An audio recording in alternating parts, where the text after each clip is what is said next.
নমস্কাৰ বন্ধুসকল, স্বাগতম অসমীয়া গাইডৰ অন্য এটি ভিডিঅ'লৈ।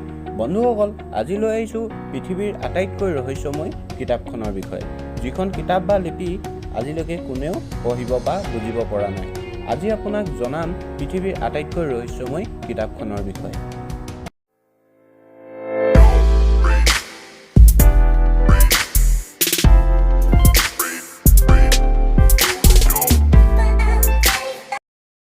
বন্ধুসকল, এই পৃথিৱীখন বিভিন্ন ধৰণৰ ৰহস্যময়ী ঘটনাৰে ভৰপূৰ। তাৰে কিছুমান ৰহস্য মানৱে উদ্ঘাটন কৰিবলৈ সক্ষম হৈছে, কিন্তু কিছুমান এনেধৰণৰ ৰহস্য পৃথিৱীত লুকাই আছে যিবোৰৰ সমাধান বিচাৰি পোৱাটো এক প্ৰকাৰৰ না বুলিবই পাৰি। আৰু এনে ৰহস্যৰ ভিতৰত আজিও সকলোকে বিফল কৰি থৈছে 240 পৃষ্ঠাৰ এখন লিপি বা কিতাপে। এই কিতাপখনক নাম দিয়া হৈছে ভৈনিক মেনুস্ক্ৰিপ্ট বা ভৈনিক লিপি। এই লিপিখন আজিলৈকে কোনেও পঢ়িব পৰা নাই। ঐতিহাসিকৰ মতে এই লিপিখন 600 বছৰ পুৰণি আৰু কাৰ্বন ডেণ্টিক দ্বাৰা গম পোৱা গ'ল যে এইখন 1404 পৰা 1438 বৰ্ষৰ মাজত অৰ্থাৎ 1500 শতিকাতে লিখা গৈছিল।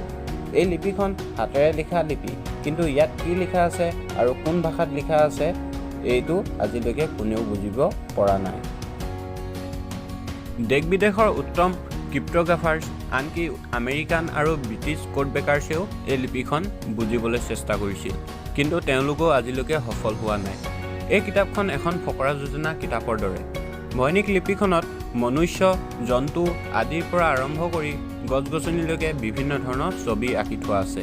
কিন্তু সকলোতকৈ আচৰিত কথা এইটো যে ইয়াত যিবোৰ গছ গছনিৰ ছবি আঁকি থোৱা আছে সেইবোৰ পৃথিৱীত পোৱা গছ গছনিৰ লগত একেবাৰে মিল নাই।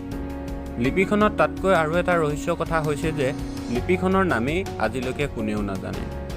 1912 চনত ইটালীৰ এজন কিতাপ ব্যৱসায়ী উইলফ্ৰিড ভৈনিক নামৰ এজন ব্যক্তিয়ে এই কিতাপখন পাইছিল, আৰু এই ব্যক্তিজনৰ নামেৰেই বৰ্তমান লিপিখনৰ নাম দিয়া হয় ভৈনিক লিপি।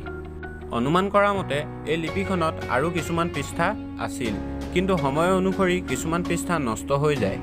বৰ্তমান লিপিখনত 240খন পৃষ্ঠা পোৱা যায়। এই লিপিখন কোনে লিখিছিল সেইটোও আজিলৈকে গম পোৱা হোৱা নাই। মাত্ৰ ইমানেই জানিব পৰা গৈছে যে লিপিখন কিছুমান শব্দ লেটিন আৰু জাৰ্মান ভাষাত লিখা আছে। ভৈনিক লিপিখনত 6টা বিভিন্ন খণ্ডত ভাগ কৰি থোৱা আছে, আৰু প্ৰতিটো খণ্ডতে এটা এটা বিষয়ৰ ওপৰত কিছুমান ৰহস্য লিখা আছে।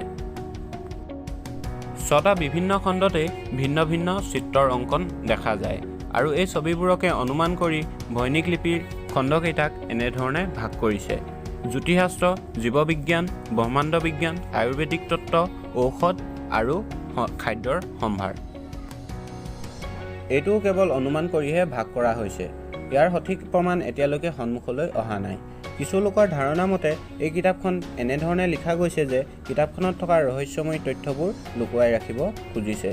এতিয়া এই কিতাপখনৰ ৰহস্য কেৱল লেখকেহে জানিছিল, আৰু হ'বও পাৰে আহি থকা সময়ত এই কিতাপখন পঢ়িব পৰা যাব। যদিহে এই কিতাপখন পঢ়িব পৰা যায় তেনেহ'লে বহুতো নজনা ৰহস্য তথ্য ফাদিল হ'ব, আৰু ইয়াৰ ফলত মানৱ জাতিটোৱে বহুতো অত্যাধুনিক পৰিৱৰ্তন আনিব পাৰিব। কাৰণ ইয়াত অনুমানৰ মতে যিকেইটা খণ্ড আছে সেইকেইটা মানৱ সমাজৰ বাবে বহুত গুণে লাভজনক বিষয়। এতিয়া এই ৰহস্য উদ্ঘাটন কৰিব পাৰিবনে, নে এই ৰহস্যময় ভৈনিক লিপিখন সদায় ৰহস্য হৈয়ে থাকিব, তাক আহি থকা সময়হে ক'ব। বন্ধুসকল, ভিডিঅ'টিত লাইক কৰক, কিবা ক'ব খুজিলে কমেণ্ট কৰি কওক, আৰু সকলোকে শ্বেয়াৰ কৰি জনাওক।